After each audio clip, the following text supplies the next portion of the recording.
So hi everyone, welcome back to the channel Teaching Tribe. आज की video में हम पढ़ेंगे फोटोसिंथेसिस वर्सेस रेस्पिरेशन के बारे में। आपको जितने भी कॉन्सेप्ट्स है ना वो आपको क्लियर हो जाएंगे सिर्फ 3 मिनट के अंदर। देखो होता क्या है कि सन है, ये जो सन है यहाँ से क्या है, लाइट लेगा कौन, सेल। सेल के अंदर बैठा क्लोरोप्लास्ट, ये है क्लोरोप्लास्ट गाइस, ये है माइटोकॉन्ड्रिया। होता क्या है, क्लोरोप्लास्ट के अंदर भी हमने पढ़ा होगा ग्रेना और थैलेकॉइड के बारे में। तो ये क्या है, थैलेकॉइड, जिसके अंदर क्या होगी, लाइट रिएक्शन होगी।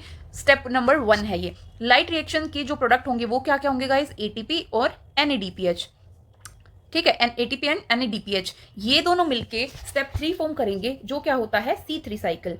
C3 साइकिल के अंदर क्या होता है, CO2 आती है। अब ये CO2 मैं बाद में बताऊंगी कहाँ से आती है। ठीक है, CO2 आएगी और क्या होगा गाइस, CO2 से C3 साइकिल में जाके ये बना देगी ग्लूकोज।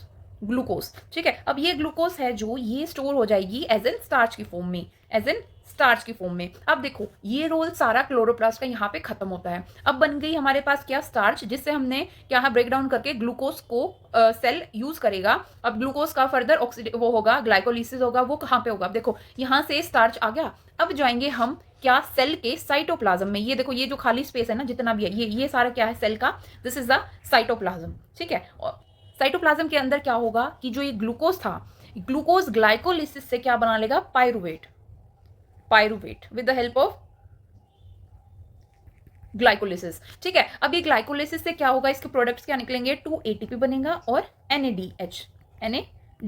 ठीक है, अब क्या है, ये पायरुवेट के 3 कार्बन के 2 मॉलिक्यूल निकलेंगे। अब ये जो पायरुवेट है ये कहाँ पे जाएगा, माइटोकॉन्ड्रिया के अंदर। अब माइटोकॉन्ड्रिया के भी 2 मेम्ब्रेन होती है, ये दिस इज द आउटरमोस्ट, और ये जो अंदर वाली है क्रिस्टी, ये क्या है, इनर माइटोकॉन्ड्रियल मेम्ब्रेन। अब इसके अंदर जाके ये जो पायरुवेट है यहाँ पे ये कर लेगा क्रैब साइकिल।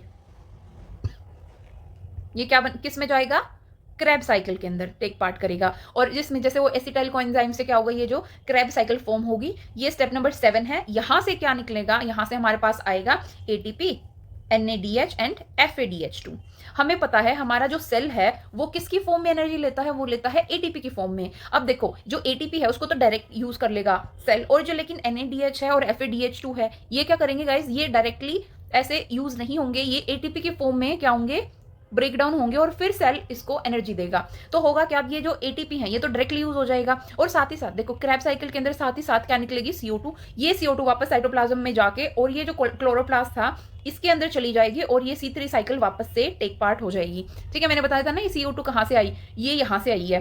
फिर इसके बाद ये ATP, NADH और ATP तो डायरेक्ट यूज हो जाएगा, और जो NADH और FADH2 है ये वापस से इलेक्ट्रॉन ट्रांसपोर्ट चेन के अंदर चले जाएंगे, और यहाँ से क्या है, ATP की फॉर्म में निकल जाएंगे, और वापस से cell will use this energy. तो I hope you like this video.